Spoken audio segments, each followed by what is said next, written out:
All right, let's dive into a real classic today. We're talking about a 1963 film that asks a pretty huge question.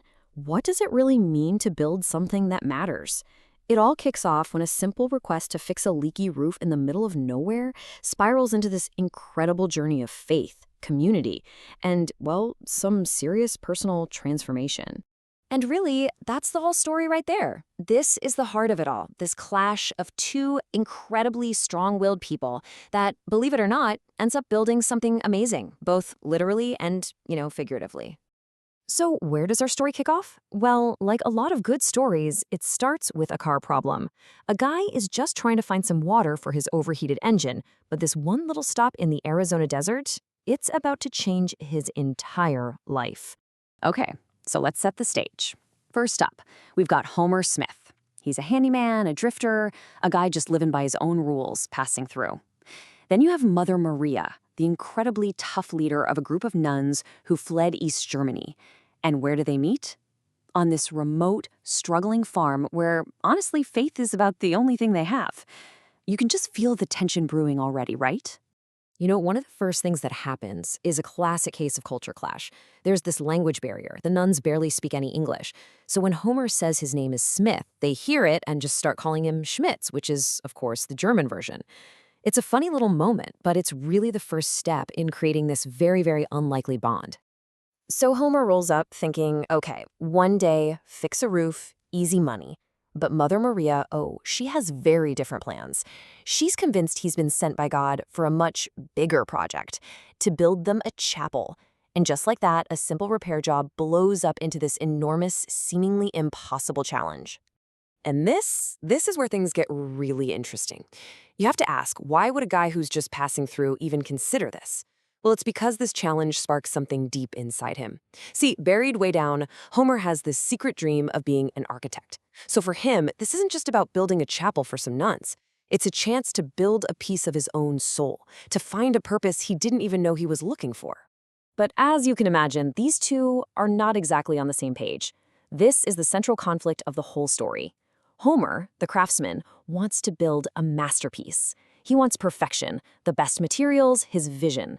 Mother Maria, on the other hand, is all about pragmatism and faith.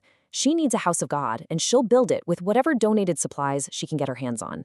It's this constant push and pull between Homer's artistic vision and her unshakable will. Eventually, something's got to give, right?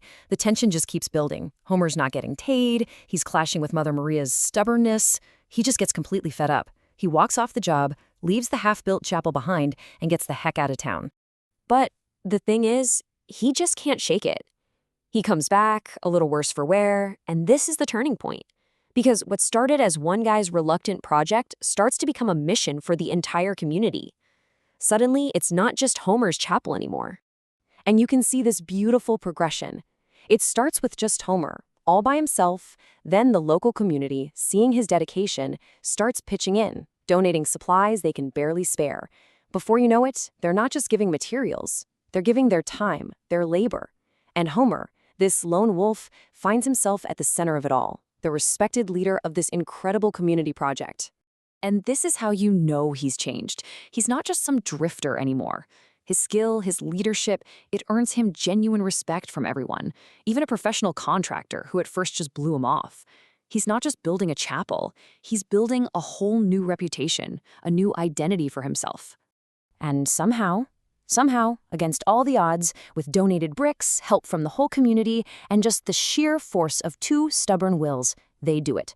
The chapel, this little cathedral in the desert, is finished. It's this amazing testament to what can happen when hard work and faith finally manage to find a way to work together. It's just two words, but man, they carry so much weight. Think about it. Every single argument, every drop of sweat, every moment of doubt, and every brick laid by every person, it all led to this one powerful moment of completion. The work is finally, truly done. Before he goes, Homer does one last thing, and he does it in secret. At the base of the cross he built, he sets this little plaque with his name and the year. It's not for show, it's not a boast. It's just a quiet, personal signature. It's a mark of pride in what he made, sure, but also a humble nod to the person he became while making it. So now we're at the night before the chapel's big dedication. You can just feel it in the air, all these unspoken emotions. The job is over, Homer's purpose there is done, and everyone knows what that means for a man who never stays in one place for long. Mother Maria even asks him to stay, be the guest of honor at the service, but that's just not Homer. He's a builder, not a guy who sticks around for the ceremony. He didn't do it for the recognition. So while it's dark, he packs up his car and just quietly slips away. His work is done. But as he's driving away, he hears something on the wind. It's singing, and it's the one word, the one spiritual he taught the nuns during their English lessons. Amen. It's their way of saying everything they can't quite put into words. Thank you, goodbye, God bless. It's their final, perfect farewell to him. And that's how it ends. No big dramatic goodbye, just the simple, beautiful sound of their voices echoing in the desert, a connection that follows him as he drives off. It's this unspoken amen, and it's just the most poignant, perfect ending to his time with them. So we're left with this question. Homer Smith thought he was just building a chapel for a group of nuns. But in the end, by giving his time and his talent to other people, he found his own purpose, he built a community, and he even realized a dream he had long forgotten. It really makes you think, doesn't it?